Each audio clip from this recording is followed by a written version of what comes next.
I'm Dr. Krista Jenney, a pelvic floor physical therapist and partner of Momcozy, who specializes in pregnancy and postpartum. While issues like incontinence, painful intercourse, scar pain, pelvic or back pain, pelvic pressure, and abdominal separation may be common after childbirth, they are not normal. In this video, we go over tips for postpartum body recovery to feel more confident in your postpartum journey. First, we'll go over some common physical changes after childbirth. One is perineal soreness. So your perineum, which is the space between the vaginal canal and the rectum, will likely be sore, red, and swollen after delivery.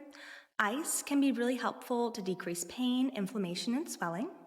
You can also use something called a peri-wash bottle, which is a bottle you squeeze and it spurts out water after urinating to avoid discomfort from wiping.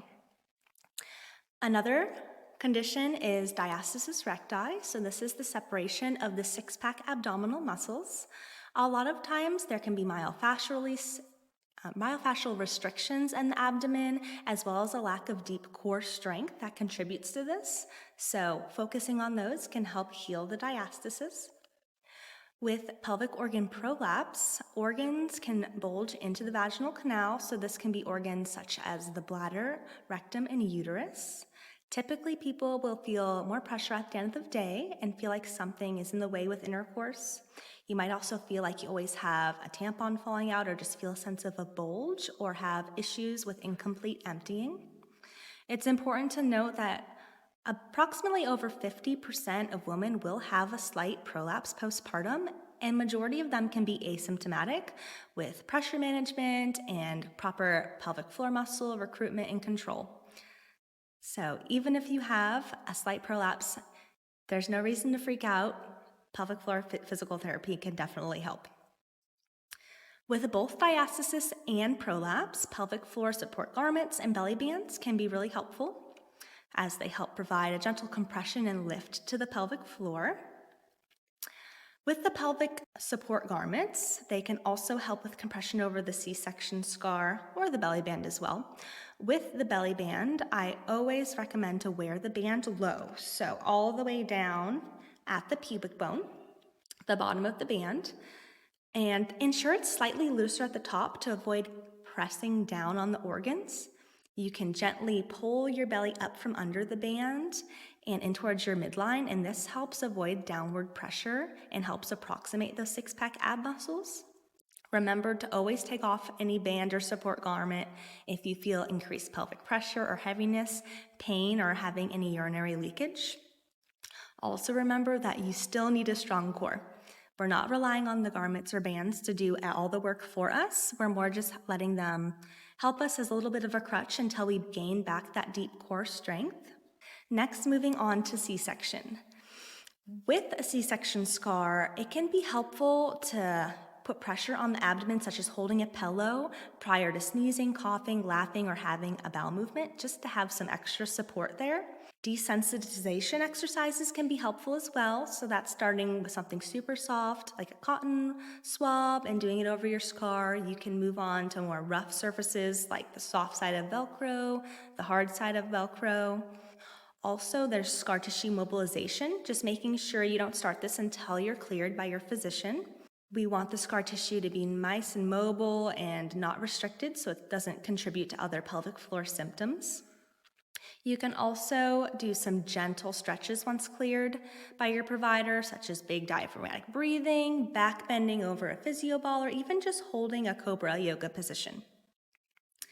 Perineal scars are also something we want to pay attention to. With these, penetration might feel like you're hitting a wall, and it can be painful. Sometimes using a vibrating dilator over the scar can help desensitize it. And again, we want to mobilize the scar tissue early, again, waiting until you get clearance from your physician, because we want to increase this tissue's range of motion to ensure proper tissue motion once the scar is healed. Sometimes if the scar is restricted, we can't get that strong pelvic floor engagement, and it can contribute to other pelvic floor symptoms. Also, applying topical solutions like vitamin E oil or medical grade Manuka honey to the scar can be helpful in healing as well. Some people also experience urinary bowel or gas incontinence. Now, the first 3 to 4 months postpartum, it is pretty normal to be extra gassy, but it's not normal if you can't control it. So if you are having loss of control of urinary, bowel, or gas leakage, make sure you reach out to a pelvic health provider. We can help improve and even eliminate these symptoms. Moving on, next, pain with intercourse. Many people are afraid to go back to intercourse postpartum, and using vaginal dilators, medical grade, can be really helpful to help gain back confidence. You can start at a smaller size. They start super tiny, and then slowly increase the size until you're about the size of your partner. And this can help just make sure the muscles are relaxed and you just gain back that confidence. Again, making sure you use lube postpartum. I like to say you can never use enough lube postpartum, especially with the hormonal changes that contribute to vaginal dryness.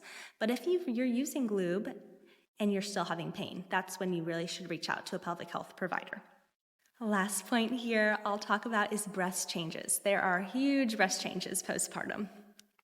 Skipping a feeding might cause redness and discomfort, which is typically inflammation. Cold compresses really help with this. Also, supportive bras can help with swelling. You don't want a really constrictive, tight sports bra that's going to press your breasts out to the side, but a nice bra that compresses symmetrically and just helps minimize the pooling of fluid and helps decrease that swelling. Moderate to vigorous exercises really shouldn't impact the quality or composition of your breast milk, so don't need to worry about that, but hydration is really important. Water intake should be at least half your body weight in pounds in ounces, plus an additional 35 ounces for lactation. Smoothies are a great way to get in extra calories and hydration, so I highly recommend those. Moving on to hormones. Prolactin is a hormone that helps increase or stimulate milk production and the development of mammary glands. The increase of this hormone is what also causes estrogen and testosterone to decrease. Now, estrogen is what really contributes to the vaginal dryness and irritation, low libido, painful intercourse. So, again, really important to use lube, and these estrogen levels can be in the low range up to 6 months after weaning. So just paying attention to that or knowing that that might be the case. Relaxin levels also can remain elevated for up to 6 months after weaning from breastfeeding, and this can influence ligament and joint laxity, which can increase risk for pelvic girdle pain. So that could be the pubic symphysis joint pain from the shearing here, or at the SI joint, the shearing of the bones can cause a lot of discomfort just from that extra motion, and especially if you don't have the proper deep core stability to hold those bones more stable, that can contribute to discomfort. Just make sure you know your boundaries when participating in activities like yoga or with heavy lifting, or just making sure you're not pushing your body past its limits when those ligaments aren't really able to hold you as steady as they normally would. I also wanted to touch base on the emotional and mental aspects of postpartum recovery, especially because postpartum anxiety and depression are real and can really affect anyone. Early intervention is key for recovery and well-being. With these fluctuations in hormones, especially estrogen and progesterone, they can impact neurotransmitter levels in the brain and lead to mood disturbances. Also, postpartum, sleep deprivation and stress are huge, especially caring for your newborn, and this can really increase your susceptibility to mood disorders. A lot of moms have unrealistic expectations about motherhood, and there are so many societal pressures to excel in caregiving roles, and these can contribute to feelings of inadequacy and anxiety. Neglecting self-care, such as proper nutrition, exercise, and engaging in activities that bring you joy, can really worsen mental health. So remember, it's essential to reach out for support and guidance, and remember that you're not alone. Seeking help is crucial if you're struggling. There are so many options available, including therapy, support groups like the Momcozy groups, lifestyle changes, building strong support networks, and just remember, you deserve to receive the care and assistance you need to navigate this challenging time. I also wanted to touch on body image. Some things that can be real struggle postpartum are abdominal stretch marks, and just keep in mind that your skin integrity can really change for about up to a year postpartum. So cut yourself some slack that first year. It can also have a big genetic component. So knowing if your family members have had poor skin integrity postpartum. There's also the mommy pooch, or you feel like your abdomen just kind of sticks out. Sometimes this can be from deep core strength, posture, and pressure management, which physical therapy can really help with, or even abdominal muscle imbalance. Scar tissue restrictions can also contribute to that baby shelf looking position. So these are definitely things that we can make an impact on. And always remind yourself that your body has accomplished something amazing by bringing a new life into the world. It's important to set realistic expectations, and remember, it takes time for your body to recover and return to its pre-pregnancy state. The 4th trimester is really true. It's important to prioritize self-care, make time for self-care activities that make you feel good. Taking care of yourself can help boost your confidence and your overall well-being. And it can be also really helpful to invest in clothing that fits your postpartum body comfortably and makes you feel confident. Staying active is another way to boost your mood and self-esteem. Engaging in gentle exercise and movement that feels good to your postpartum body, whether it's postnatal yoga, swimming, or simply going on walks with your baby. Remember, other moms are experiencing similar feelings and challenges. So seek out support. Sharing experiences and advice with fellow moms can help you feel less alone and more supported in your postpartum journey. Your postpartum body is strong, resilient, and beautiful in its own way. Be kind to yourself, focus on self-care, and embrace the journey of motherhood with love and gratitude.